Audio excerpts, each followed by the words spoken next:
ข้าวปุ้นบุญบ้านนั่นแคมคลองผีบันเวิร์นดึงไหนนี่ย่อไม่ก่อนแน่นี่ชัดชื่อแล้วพี่น้องโอ้ตายใจก็ดีนะพวกนี้นะมันกดกระทุงกระลาเลยเอ้าสองถุงญาติมันกดไปนะนี่เอาไปไว้ขายบ่สากขายบ่สากเอาจ่ายกันชื่อบาท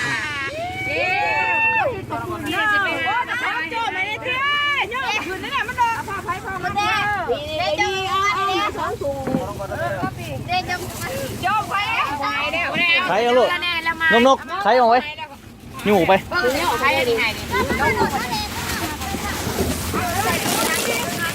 สองถุงแล้ว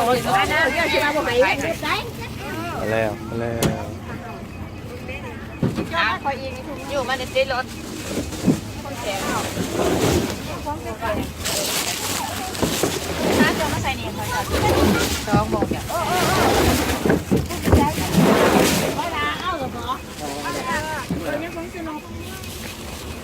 กินข้าวปุ้นบ้านเนาะ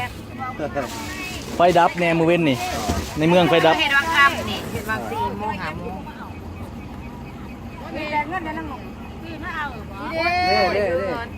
ได้เลยก็ไปมันแหละ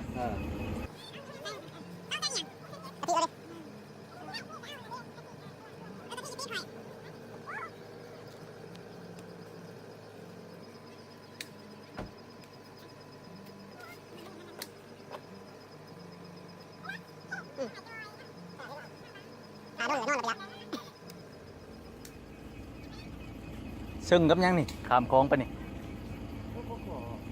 รถปลาขอบู